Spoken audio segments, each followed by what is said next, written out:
Hi everyone, welcome to another episode of RachReflects. We are almost at the very end of our season 1, and I'm really excited to share with you today more about this book, Designing Your Life by Burnett. That has really helped me tremendously in my journey. I was first introduced to this book before COVID, so that's maybe about 3-4 years ago, when I was chatting with a friend. So I was kind of at a crossroads, and she was telling me, to check out this book by Burnett. And I'm so glad that I did, because it was a real game changer for me. And a couple of years later, I also had the privilege and honor of meeting Burnett himself. And some of you might know that I invited him over Zoom to the RachReflects community to share more about this book and its concepts with all of us over a 60-minute course. And it was packed out. We maxed out the number of participants on Zoom, which only allowed about 1,000, and there were so many other people in the waiting room. And since then, so many of you have had such great feedback about that. I also recently invited him to share with some of our Love Bonito team more about this book and its concept, and to walk us through the activities and practices too. So I'm really excited because Bill is going to come to Singapore in November, especially for our RachReflects community, to conduct a very, very special one-day course with all of us. He's personally going to do this, and it's going to be amazing. So before I share more details about that, also wanted to really take some time to share more with you about this book, what it entails, and also, how it has really impacted my life. So Designing Your Life really introduces the concepts of applying design principles to create a meaningful and purposeful life. The book provides us with valuable and practical tools and exercises to help us explore our interests, values, and possibilities while encouraging a mindset of curiosity and experimentation. Imagine life as a canvas, and we are the artists shaping our own masterpiece. This book helps us to be able to craft a life that aligns with our values, passions, and aspirations. It challenges us to embrace a mindset of curiosity, experimentation, and iteration as we navigate our own journey. To me, this isn't just another self-help book. It is a blueprint for crafting a life that's uniquely ours based on the principles of design thinking. So join me as I share my key takeaways, the lessons learned, and the personal experiences that have made this book such a game changer for me. So let's go! And I wanted to also share a quote with you, while going through and reading this book. It really reminded me of this quote by Abraham Lincoln, which says, "The best way to predict your future is to create it." In this book, there are many concepts, but I'll be sharing 3 concepts that really stood out for me and was really transformational for me. So the first one is around reframing. This concept is at the heart of the book's approach to life design. By reframing challenges as opportunities, we get to shift our mindset from feeling stuck or overwhelmed to seeing possibilities for growth and creativity. It really is such a powerful tool to overcome obstacles and also to build resilience. So when it comes to reframing, instead of viewing challenges as roadblocks or obstacles, we see them as a chance to be able to learn, experiment, and adapt. This is also, where we get to reframe situations in our lives. For example, something which I also share quite a bit about is reframing our narrative in our minds from I have to I get to. So I have to, work on this certain project, blah, blah, blah, to I get to work on this certain project. I think there is such a shift in our mindset to look at it from a more positive point of view. And I realized that, while doing that, I really get to see opportunities that I might have missed, and to also approach the situation or project with an open mind, and also more importantly, to be able to see how I can get the most out of it. So another example is, let's say we've been let go at a job, right? We can be extremely bitter, negative, sore about it. We can also choose to look at it from a different perspective and light. For example, knowing that rejection is redirection. So looking at it from a different perspective to see, okay, I have an opportunity now to be able to pursue something else, or I have an opportunity now to look at this situation that I'm in a more positive light. So I think Bill and Dave talk a lot about reframing, and especially reframing our dysfunctional beliefs. So I also wrote here some examples of some dysfunctional beliefs that we can and should reframe. So for example, the first one, I should have everything figured by a certain age. How can we reframe this mindset and this thought? A good reframe would be, life is a continuous journey of discovery and growth. I don't have to have everything figured out by a certain age. And, I don't have to succumb to societal pressures or peer or parental pressures. And I can just pursue my own path and be very intentional about my own journey. I think many of us experience anxiety when we seemingly do not meet societal expectations for certain milestones at specific ages, right? So intentionally reframing this belief can help us embrace the idea of personal growth, curiosity, and it's never too late to design a life of meaning and purpose for ourselves. So a second dysfunctional belief that we should reframe would be, I can't change my career or life direction now. It's too late. We can reframe it to, I have the power to pivot and create a new path for myself at any stage of life. I think this is really relevant, and I find myself also, having this thought. And it often limits us from pursuing our passions or making significant life changes. Reframing, I can't change my career or life direction now.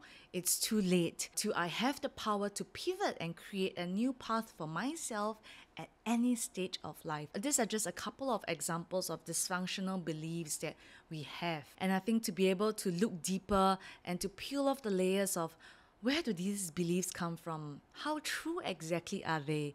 Is there a different way of looking at it? I think having this mindset of reframing has really also helped me question a lot of my personal doubts or dysfunctional beliefs in my journey. So the second concept that the book talks about is our life compass. So our life compass really serves as our guiding star in making decisions that align with our values and passions. It helps us avoid drifting aimlessly through life, and instead it empowers us to make choices that lead to fulfillment and purpose.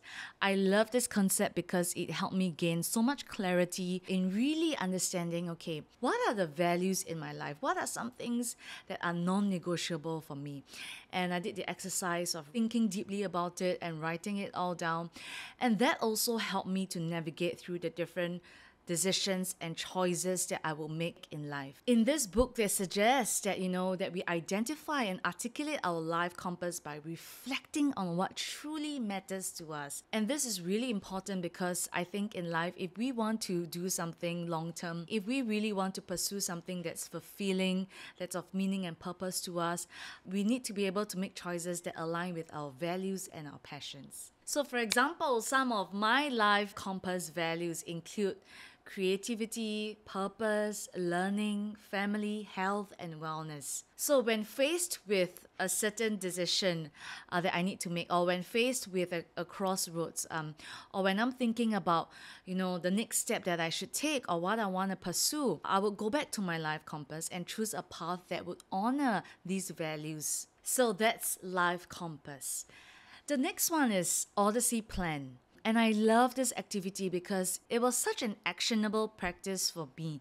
So Odyssey Plan is a structured approach to exploring multiple potential futures or life paths. It encourages us to map out and consider various scenarios for our life, providing a strategic way to envision different versions of our future. So in the book, how Bill and Dave guide us, and this is also something that Bill does in-person workshops.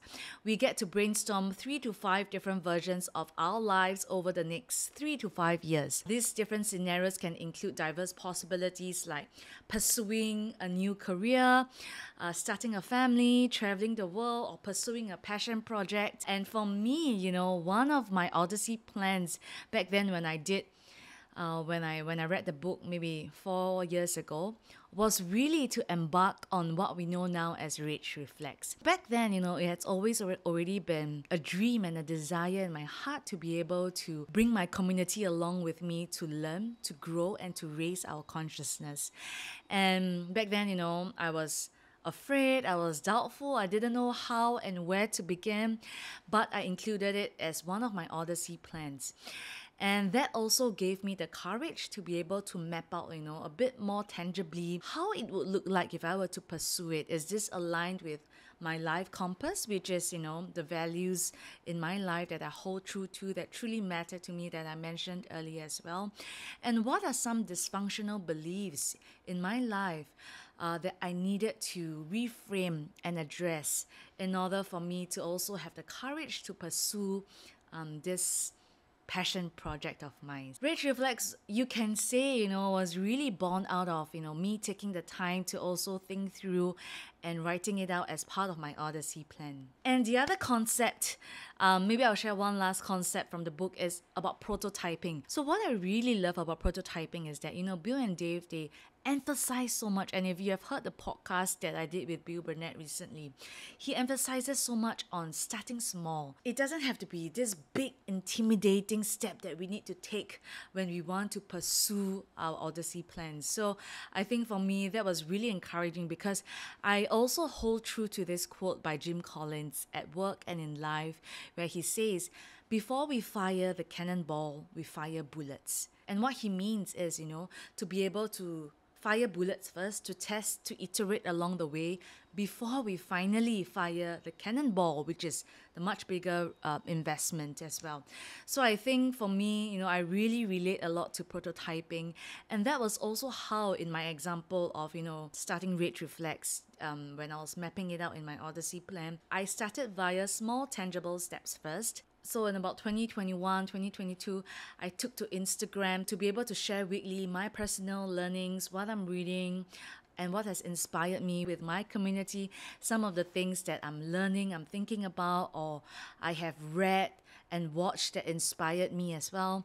And after that also then, through IG Live back then, every month to be able to bring on a thought leader or an author that inspires me to come on board to share with my audience different concepts, different perspectives, different ways of thinking in order to expand our consciousness collectively. After, firing those bullets, which to me is also prototyping, it gave me the confidence to be able to then pursue and set up a proper podcast and YouTube channel to increase the intensity and frequency of what I've been doing. Through the process of prototyping and firing bullets, I realized that, wow, I am genuinely passionate about this because, I would take out hours outside of work to be able to research, do, and commit to this passion project. And I also learned lessons along the way that have helped me iterate and make changes to how I eventually take bigger steps in investing in this passion project. So I really believe so much in prototyping and in firing bullets before we fire cannonballs. And I'm also so grateful to the book Designing Your Life that has also really given me the courage and confidence to pursue this passion project and dream, which I would have otherwise just parked it aside for a while. These concepts of reframing, life compass, Odyssey plan, prototyping are just some of the concepts that are mentioned in the book, and they are foundational to the Designing Your Life methodology. So by applying these concepts, we gain valuable tools for designing a life that would resonate with our true, authentic self and also our aspirations. And for me, having read this book at the crossroads in my journey also really gave me the courage to unearth certain dreams and desires and passions that